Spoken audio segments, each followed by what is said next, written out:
नमस्कार, स्वागत है आप सभी का tutorial classes study for all modern verb के इस लेक्चर में।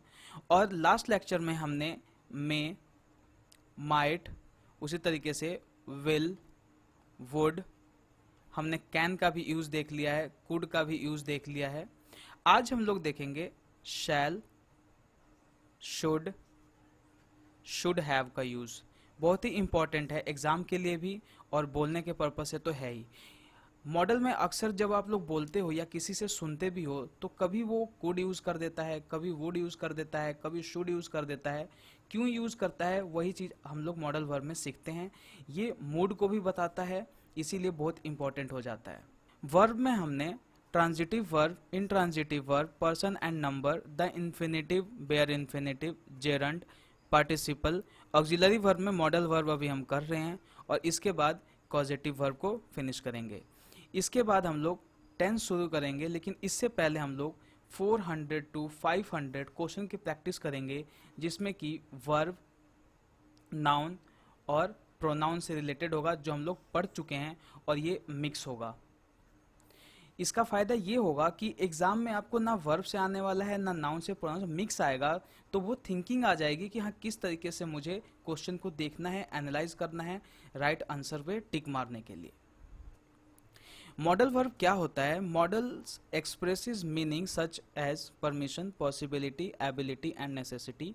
It also tell us about mood of the subject. Like may जो है एक परमिशन का सेंस देता है, मे पॉसिबिलिटी का भी देता है, कैन एबिलिटी का और शुड नेसेसिटी का। तो मॉडल, जैसा कि मैं हर लेक्चर में आपको जो भी मॉडल का लेक्चर मैंने कराया है उसमें इंट्रोडक्शन में ये पक्का देता हूँ, ताकि एक चीज़ पता चले आपको। अगर मान लो कोई बच्चा फर्स्ट लेक्चर देख रहा है तो उसको पता चले आखिर मॉडल होता क्या है। मॉडल क्या करता है? एक परमिशन का सेंस देता है, पॉसिबिलिटी का भी दे सकता है, एबिलिटी का, नेसेसिटी का। बेसिकली वो सेंटेंस में ये बताता है कि आखिर मूड क्या है, जो स्पीकर है वो क्या कहना चाह रहा है, किस सेंस में कहना चाह रहा है। जैसे वो मे यूज करेगा तो वो कह सकता है कि इट मे रेन। तो इट मे रेन किसका सेंस दे रहा है? परमिशन का है, पॉसिबिलिटी का? ये पॉसिबिलिटी का सेंस दे रहा है। अब जैसे परमिशन का सेंस देना होगा तो हम लोग इसमें क्या करेंगे? जैसे एक सेंटेंस देखो आप, ये यू मे कम, तो यहाँ पे ये परमिशन का सेंस दे रहा है, ना कि पॉसिबिलिटी का सेंस दे रहा है। तो आप यहाँ पे देख पा रहे हैं कि ये दो वर्ड है और दोनों सेम वर्ड है, लेकिन यूज क्या हो रहा है? परमिशन के लिए, पॉसिबिलिटी के लिए। यही है मॉडल की ब्यूटी और हमें यही सीखना पड़ता है और यही कॉम्प्लेक्स हो जाता है। कैन जो है एक एबिलिटी का सेंस देता है। जैसे कि मैं कहता हूँ आई कैन डू इट, मैं इस चीज़ को कर सकता हूँ, तो यहाँ पे मेरी कैपेबिलिटी को दिखाई जा रही है और एबिलिटी को भी। नेसेसिटी का जैसे शुड, वो हम आज पढ़ेंगे। तो चलिए स्टार्ट करते हैं, देखते हैं कि हम लोग शुड शैल को किस तरीके से यूज़ करते हैं। इस सेंटेंस को देखो, he is going to buy a bike. Second sentence, he will meet me when he comes at my home. Third है, we should respect our elders. And fourth sentence is, should he work hard he would pass. पहला sentence आप यहाँ पे देखो, he is going to buy a bike. यहाँ पे हम लोग गोइंग टू का भी यूज एक बार देख लेते हैं कि गोइंग टू का यूज किस तरीके से करते हैं। जब फ्यूचर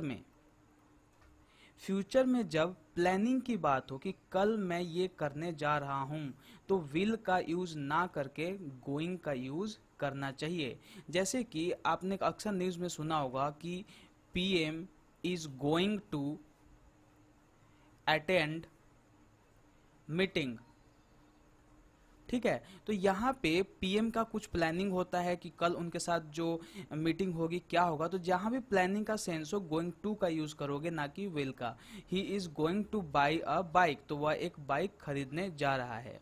सेकेंड सेंटेंस देखो, he will meet me when he comes at my home. यहाँ पे दो सेंटेंस है कि जब वह मेरे से, यहाँ पे दो सेंटेंस है, ही विल मीट मी और ही कम्स एट माई हाउस। लेकिन यहाँ पे कंडीशनल है कि जब वह मेरे घर आएगा तो वह मेरे से मिलेगा। तो जो इसमें कंडीशन वाला है ना, वो तो प्रेजेंट इंडेफिनिट में आएगा। यहाँ पे आप देख पा रहे हो कम्स लगा हुआ है, ही कम्स एट माई होम। और जो दूसरा सेंटेंस है उसके साथ हम लोग विल का यूज करते हैं। तो यहाँ पे एरर बनता है, कहीं पे क्या करेगा कि यहाँ पे विल कर देगा और यहाँ पे भी फ्यूचर कर देगा। देगा, ठीक है, विल कर देगा, लेकिन वहां पे कम्स होगा, इस चीज का ध्यान रखना है। So he will meet me when he comes at my home is the correct sentence. Third sentence है we should respect our elders. यहाँ पे आप देखो शुड का यूज क्यों कर रहे हैं, ये बताने के लिए हमें अपने बड़ों का आदर करना चाहिए, सम्मान करना चाहिए, तो इस सेंस में हम लोग शुड का यूज करते हैं और ये नेसेसिटी का सेंस दे रहा है। और जैसा कि हमने पढ़ा था ना कि ये मूड बताता है, तो ये मूड किस चीज़ का, वो उसको बता रहा है, उसको सजेशन दे रहा है कि भाई तुम्हें अपने बड़ों के आदर करना चाहिए, तो हम शुड का यूज करते हैं।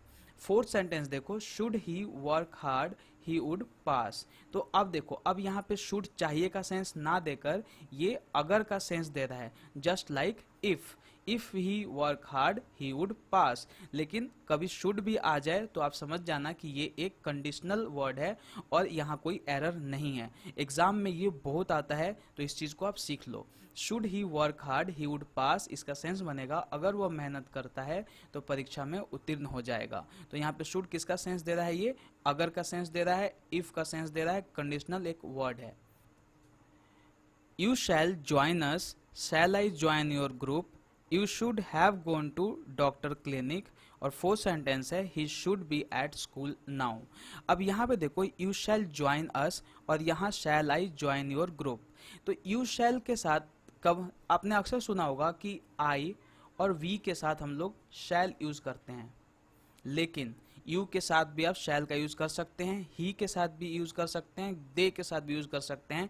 तब ये क्या सेंस देगा, ये एक परमिशन का सेंस देगा, कमांड का भी सेंस दे सकता है ये, ठीक है। जैसे कि मान लो कि ये एक टीम है और इसका ये एक लीडर है, ये इसको बोलता है कि तुम मुझे ज्वाइन करोगे, तो ये कमांड दे रहा है ना इसको, तो इस सेंस में हम लोग शैल का यूज कर सकते हैं। यू शैल ज्वाइन अस, आप हमसे जुड़ेंगे। सेकंड क्या है, शैल आई ज्वाइन योर ग्रुप। यहाँ पे परमिशन का सेंस दे रहा है कि क्या मैं आप लोगों को मतलब ज्वाइन कर सकता हूँ, क्या मैं आपके समूह में शामिल हो सकता हूँ। तो यहाँ पे हम लोग शैल का यूज करते हैं कब, जब हम किसी से परमिशन मांगते हैं, पोलाइटली फॉर्मली हम लोग इस चीज को यूज करते हैं। थर्ड सेंटेंस है you should have gone to doctor clinic. तो यहाँ पे आप देखो शुड हैव का क्या यूज है, मतलब पास्ट में कोई चीज होना चाहिए था और वो नहीं हुआ, जिसकी वजह से क्या हुआ, उसका कुछ आउटपुट निकला। जैसे कि यहाँ पे देखो आपको डॉक्टर क्लिनिक जाना चाहिए था, मतलब वो ये कह रहा है कि आपको डॉक्टर क्लिनिक जाना चाहिए था लेकिन आप नहीं गए, है ना। तो उस सेंस में हम लोग शुड हैव का यूज करते हैं। फोर्थ सेंटेंस देखो ही should be at school now. जब भी सेंस हो इस चीज का कि वह अभी स्कूल में होना चाहिए, तो आप इस सेंटेंस को कैसे बोलोगे, ही should be at school now. तो यहाँ पे हम शुड बी का यूज करेंगे। तो आई होप कि आप यहाँ पे समझ गए होंगे कि ये शैल जो है यहाँ पे कमांड का सेंस देगा, ये शैल जो है यहाँ पे एक परमिशन मांगने का सेंस दे रहा है, यहाँ पे शुड हैव ये बता रहा है कि कोई चीज होना चाहिए था जो कि नहीं हुआ, और यहाँ पे शुड भी किस चीज का सेंस दे रहा है कि वो वहाँ पे हो सकता है, उसको वहाँ पे होना चाहिए। जहाँ पे मतलब रेगुलरिटी की बात हो या फिर आपको ये लग रहा है कि वहाँ पे वो होगा, तो उस सेंस में भी हम शुड बी का यूज करते हैं। तो आज हमने क्या देखा कि किस तरीके से हम लोग इंग्लिश सेंटेंस में शैल का, शुड का, शुड हैव का और गोइंग टू का यूज हम लोग किस तरीके से इंग्लिश सेंटेंस में करेंगे, आज हमने ये देखा। और क्या क्या एरर बन सकता है, किस पॉइंट को ध्यान में रखना है, वो भी मैंने आपको बताया। आई होप कि आप ये सारी चीज़ें समझ पा रहे होंगे। अगर कहीं पे भी डाउट है तो आप मुझे पर्सनली मैसेज कर सकते हैं, फेसबुक पे नंबर भी है ग्रुप में, आप वहाँ पे पर्सनली मुझे मैसेज कर सकते हैं। तो अगर आपको ये लेक्चर पसंद आया तो लाइक कीजिए, शेयर कीजिए, सब्सक्राइब कीजिए और बेल बटन को प्रेस कर लीजिए। इससे आप अपडेट रह पाओगे और टाइम टू टाइम नोटिफिकेशन मिलती रहेगी। धन्यवाद।